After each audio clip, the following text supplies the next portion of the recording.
이야기를 들려주실 대표 변호사님을 모셨습니다. 안녕하세요. 네, 반갑습니다. 김용국 변호사입니다. 안녕하세요, 변호사님. 혹시 제가 오기 전에 오늘 소개해 주실 사기 관련된 사건 판결문을 저도 좀 읽어봤는데 이 정도 규모의 사기 사건은 목표를 어느 정도로 설정하고 전략을 짜야 하나요? 네, 이 사건은 무죄를 다툴 수 있는 사건은 아니었고 실형을 막는 게 1차 목표였습니다. 이 사건이 거의 실형이 나올 정도의 큰 사건이었나요? 네, 구조 자체가 굉장히 불리한 사건이었습니다. 범행이 3년에 걸쳐서 반복됐고 피해자도 여러 명이었고 또 피해액이 1억 원에 육박했고 또 개를 가장해서 돌려막기 한 구조였기 때문입니다. 이 네 가지가 겹쳐져서 법원 입장에서는 아마도 실형을 검토할 가능성이 높았던 사건이었습니다. 그럼 이 사건은 원래대로라면 실형이 나오는 게 맞는 사건이었나요? 네, 그렇게 보일 수 있었는데 방어 포인트가 없는 사건은 아니었습니다. 이 사건은 형량을 가르는 요소들이 꽤 분명한 구조였는데 대응을 어떻게 설계하느냐에 따라서 실형이냐 또 집행유예냐가 갈릴 수 있는 사건이었습니다.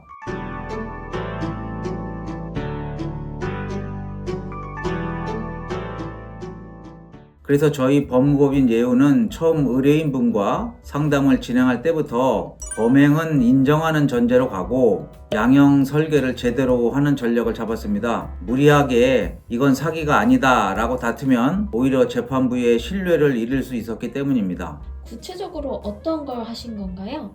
먼저 첫 번째로는 피고인이 수사 단계부터 일관되게 범행을 인정하고 반성하는 태도를 유지했고, 두 번째로는 전액은 아니었지만 피해 회복을 실제로 시작을 했고, 향후에 변제 계획도 숫자로 구체화해서 제출했고, 세 번째로는 피고인이 초범이라는 점, 그러니까 형사처벌 전력이 전혀 없다는 점, 또 가족을 부양해야 하는 사정이 있다는 점, 그래서 재범 방지 자료들을 모두 정리해서 제출했습니다. 그게 그렇게 큰 차이를 만들었나요?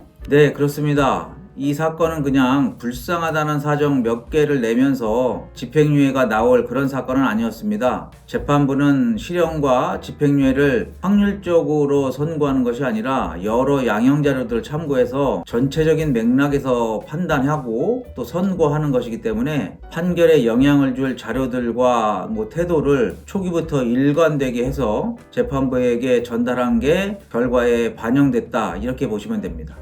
그래서 결과가 집행유예가 나올 수 있었던 거군요. 네, 법원은 최종적으로 징역 6개월에 집행유예 2년을 선고했습니다. 이 사건 구조상 실형 선고도 충분히 가능했는데 재판부는 실형까지는 필요 없다고 그렇게 판단을 했습니다. 이 사건은 무죄 사건은 아니었고 혐의가 가벼운 사건도 또 아니었습니다. 그런데 이 구조에서 실형을 막았다는 것 자체가 의미 있는 방어 성과입니다. 게다가 피고인이 구속되지 않고 사회에서 활동하면서 피해 회복을 계속할 수 있게 된 것, 이것이 굉장히 중요한 결과입니다. 그럼 이 사건에서 제일 중요한 메시지는 어떤 거라고 보세요?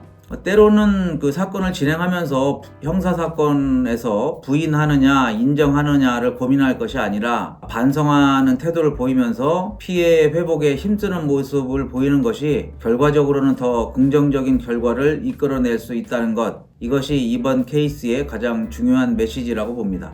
이 사건은 운 좋게 집행유예가 아니라 전략적으로 실형을 막아낸 사건이라는 거네요. 네, 그렇습니다. 이 사기 사건처럼 구조적으로 불리한 사건일수록 초기 대응과 전략 설계에 따라 결과는 정말 크게 달라집니다. 비슷한 상황으로 고민하고 계시다면 혼자 판단하지 마시고 전문가와 함께 현실적인 대응 방향부터 점검해 보시기를 바랍니다. 네, 감사합니다. 오늘 성공 사례는 여기까지입니다. 오늘도 감사드리며 저희는 다음에 또 뵙겠습니다. 네, 감사합니다.